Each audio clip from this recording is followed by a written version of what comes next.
Em nome do Pai, e do Filho, e do Espírito Santo. Amém.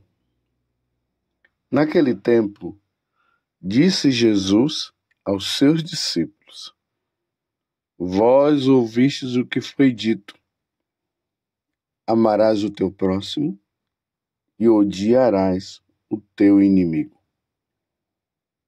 Eu, porém, vos digo: amai os vossos inimigos e rezai por aqueles que vos perseguem. Assim, vos tornareis filhos do vosso Pai que está nos céus.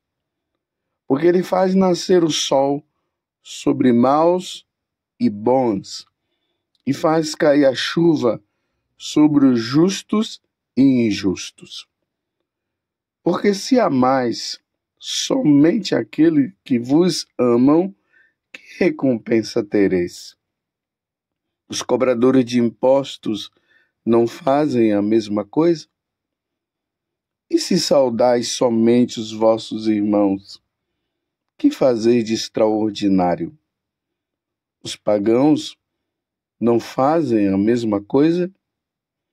Portanto, sede perfeitos, como vosso Pai Celeste é perfeito.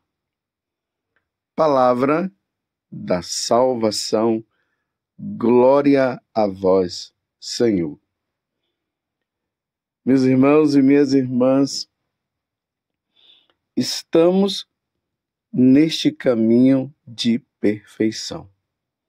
Como Jesus está dizendo aqui no final do Evangelho de hoje, lembrando que nós estamos no Sermão da Montanha, no capítulo 5, do versículo 43 até o 48. E eu vejo que aqui está o cerne de todo este Sermão da Montanha. Deus nos convida à perfeição. Deus nos convida à santidade. Nós precisamos ser santos. Jesus está falando, santos como vosso Pai do céu é santo. Lá no livro de Levítico fala desta forma. E Jesus agora nos diz que nós precisamos ser perfeitos, como o vosso Pai do céu é perfeito. Lembramos que a lei antiga dizia o seguinte: dente por dente, olho por olho. A lei do talião. Como eu falei esses dias, se uma pessoa me dá um murro na cara, eu tenho o direito de dar um murro na cara dela também. Essa é a lei antiga, a lei nova, agora aperfeiçoada. Vocês lembram que Jesus disse que ele não veio abolir a lei, mas ele veio para aperfeiçoá-la? Então, agora Jesus começa a mostrar para nós como verdadeiramente a lei ela deve ser aperfeiçoada. Então, se na antiga lei dizia: amarás o teu próximo e odiarás o teu inimigo, muito fácil, não é? É verdade? Imagina, eu amo a pessoa que me ama e odeio a pessoa que me odeia. No caminho de santidade, aonde Deus nos chama ao aperfeiçoamento do nosso caráter, da nossa personalidade, do nosso ser, ou melhor, desta nossa vida que foi prejudicada. E como foi prejudicada? Com o pecado original. Lá no paraíso terrestre, antes de Adão e Eva pecarem, lá só se amava. Não existia o ódio, mas infelizmente Eva não ouviu a voz de Deus, se deixou levar pela sedução do diabo, que estava ali em forma de serpente, E aí o pecado entra no mundo, entra no coração de Eva, e depois ela seduz, de uma certa forma, ela seduz Adão, e Adão acaba se deixando levar e come do fruto também. E aí no coração do homem agora começa a ter raiva, a ter ódio, a ter ciúmes. O capítulo 4 do livro do Gênesis, lá quando fala daqueles dois irmãos, lembremos dos dois irmãos que acabaram se tornando Caim, que acabou matando o seu irmão Abel, porque Deus parece que demonstrava ter mais amor a Abel do que Caim. Aí Caim vai lá e mata Abel. Sabemos que o amor de Deus é um amor grande, Deus não faz distinção do seu amor. E Caim, por ciúmes, mata o seu irmão Abel. E aí já vamos percebendo que o ser humano vai se descaracterizando. Nós que somos chamados a amar, agora o ódio entra também no coração. E a lei antiga dizia o seguinte, como eu acabei de dizer: amarás o teu próximo e odiarás o teu inimigo. Agora, Jesus vem com a autoridade, porque ele é Deus. Se lembram que eu disse que aqui no Sermão da Montanha, por vários momentos, Jesus vem e diz: eu, porém, vos digo. Então nós devemos olhar para Jesus e ver o que é que Jesus está dizendo. Eu, o Senhor, eu sou Deus, a segunda pessoa da Santíssima Trindade, que é Deus, está dizendo: eu, porém, vos digo, amai os vossos inimigos e rezai por aqueles que vos perseguem.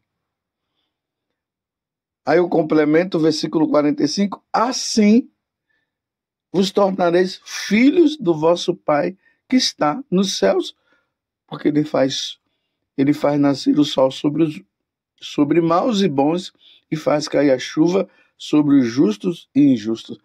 A única forma de nós provarmos para Deus de que nós somos filhos dele, e como diz São João, ali na segunda carta de São João, e filho muito amados, porque nós somos amados por ele, é nós amando os nossos irmãos. Então nós devemos amar os que nos amam e amar os que não nos amam.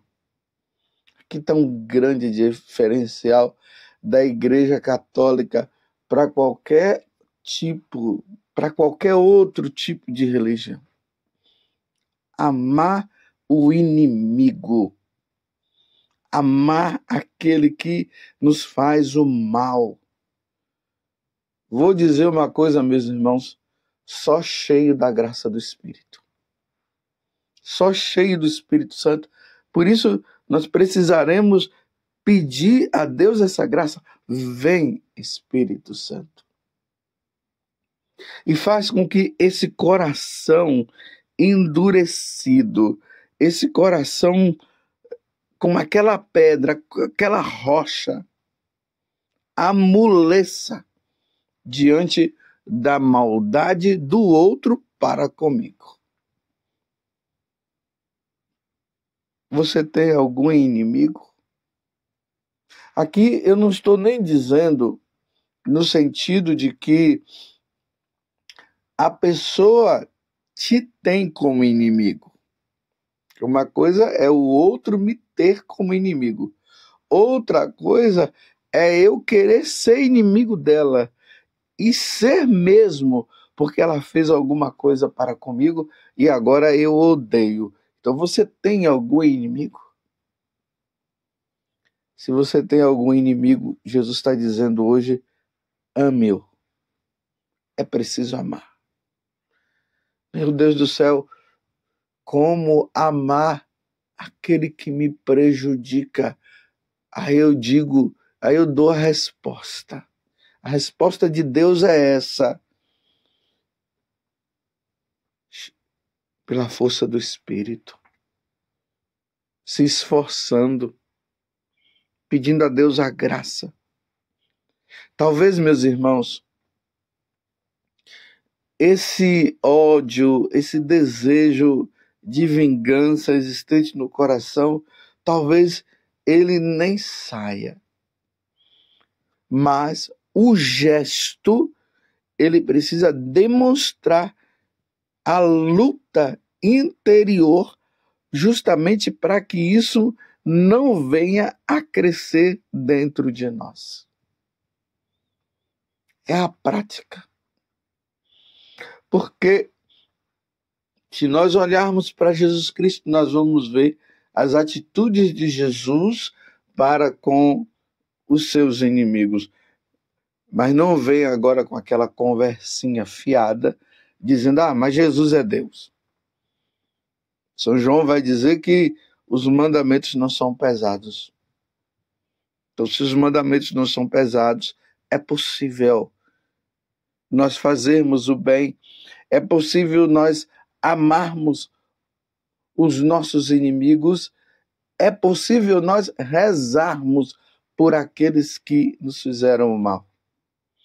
Quantas vezes eu já me deparei com pessoas que nem pronunciar o nome da outra ela consegue. Aquela luta, porque é preciso saber uma coisa, quem semeia este ódio dentro do nosso coração não é Deus. Então, se não é Deus, é quem? É o próprio diabo. Ele faz justamente como a serpente que dá aquela mordida e coloca o veneno ali dentro. O veneno do ódio, a lembrança do mal que aquela pessoa fez. Ele coloca aquele veneno ali dentro. O antídoto para esse veneno, meus irmãos, é Jesus Cristo. Olhemos para a cruz. É lá, no Calvário, que nós vemos realmente o que é amar, o que é dar a vida pelos inimigos. E ali o coração vai amolecendo, na medida que nós vamos vendo o sangue de Jesus sendo derramado. E nós vamos meditando, olhando a cruz e meditando. O sangue precioso de Jesus, ele purifica. Ele é o antídoto contra o veneno de Satanás que coloca o ódio dentro do nosso coração. Mas é preciso querer. Se você também, e eu, numa situação dessa, Deus vai dando as oportunidades justamente para que a minha ação ela seja uma ação de filho de Deus, como Jesus está falando no Evangelho hoje, e eu me fecho e não permito que o sangue de Jesus, o antídoto contra o veneno do ódio, entre no meu coração, aí não tem como. Mas se eu luto, se eu digo, vem Espírito Santo, me ajude, se nós nos colocamos naquela atitude de humildade, Senhor, vem em meu auxílio.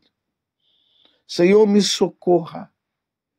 Não permita que esse ódio ele cresça dentro do meu coração. Não permita, Senhor. E aí nós vamos vendo, meus irmãos, que nós vamos vencendo. Por isso a necessidade que eu sempre falo de nós lermos a vida dos santos. Na vida dos santos nós vamos vendo que eles conseguiram. E se eles conseguiram, por que nós não vamos conseguir também? Santo Inácio de Loyola, ele falou isso, ele estudando a vida dos santos, ele chegou a essa conclusão. Se eles conseguiram, eu também irei conseguir com a graça de Deus. E ele conseguiu. Estava lendo uma vez a vida de Santo Afonso Maria de Ligório, o fundador dos Redentoristas. E já lá no final da vida, ele sendo o fundador da ordem, ele acabou sendo expulso. Ele só não foi mandado embora mesmo por causa da idade dele. Isso por causa de um irmão lá, por inveja, querendo ocupar o lugar. E olha que Santo Afonso, no ato de muita humildade, rezava por ele. E queria o bem para ele. Olha Santa Paulina, a mesma coisa. Aquela irmã querendo ocupar o lugar dela e fez com que isso acontecesse e colocou ela de lado. Santa Paulina ficou no escondimento da congregação que ela havia fundado. Só depois que ela havia morrido, aí se eu não me engano, é que foram saber que aquela mulher lá, ela era a fundadora. Santa Paulina dizia que para o bem da congregação, se era para a congregação crescer, se era para ela ter que passar por aquilo que ela passasse. Só por amor, meus irmãos. E aí, tanto Santo Afonso como Santa Paulina, nós vemos rezando pela conversão daquela pessoa. Porque se nós temos ódio no coração, o ódio, ele nos leva a desejar até o inferno para o outro, até a condenação do inferno. Jesus, no Evangelho de hoje, ele não está dizendo que a medida desse amor vai até um certo ponto. A medida do amor é amar sem medida. São Bento tinha esse lema e também São Bernardo de Claraval dizia isso. A medida do amor é amar sem medida. Não tem medida para amar. Não pode existir dentro do nosso coração, eu devo amar até certo ponto. Você se lembra que São Pedro faz essa pergunta para Jesus? Quantas vezes eu devo perdoar o meu inimigo? Até 7 vezes? Aí Jesus não, infinitamente. Infinitamente nós devemos amar. Eu acho incrível essa passagem do Evangelho, sabe por quê? Porque eu fico pensando, aquela pessoa me fez o mal. Ela me fez o mal, ela me prejudicou e eu tenho que amá-la. E se eu não amá-la, e se eu não fizer o bem para ela, se eu não rezar por ela, eu posso me condenar também por causa disso. E eu poderia entrar no vitimismo, mas Senhor, foi ele que me fez o mal, foi ela que me fez o mal. Aí o vitimismo, Não, no cristianismo não tem vitimismo. O cristianismo é assim. O ensinamento de nosso Senhor é esse. Nós devemos amar os nossos inimigos. Devemos fazer o bem para eles e devemos rezar por eles. E se eles precisarem de nós, nós devemos estar ali prontos para ajudá-los. É assim que nós vemos quem é um seguidor de Jesus, um verdadeiro seguidor. O Evangelho das Maravilhas, como diz Vanúzia, aqui da comunidade Canção Nova, ela diz, padre, o Evangelho das Maravilhas é muito fácil de seguir. O Evangelho da cura, o Evangelho da libertação, e assim por diante. Ela, mas o Evangelho do amor, aí é outros 500. E é verdade. Rezar pelo cura, libertação, isso é fácil. Mas amar o inimigo, olhemos para a cruz e peçamos a Deus a graça de cumprirmos este mandamento. E assim nós seremos perfeitos, como o vosso Pai do céu é perfeito, porque o nosso Pai do céu, ele dá o alimento até para os inimigos. Quem sabe dando o alimento para os inimigos, quem sabe eles se convertam. Ó Virgem Santíssima, não permitais que eu viva e nem morra em pecado mortal. Em pecado mortal, eu não hei de morrer e nem viver em pecado mortal, porque a Virgem Santíssima há de me valer. Louvado seja nosso Senhor Jesus Cristo, para sempre seja louvado, e a sua Mãe Maria Santíssima, e desça sobre você a bênção do Deus Todo-Poderoso, Pai, Filho e Espírito Santo. Amém.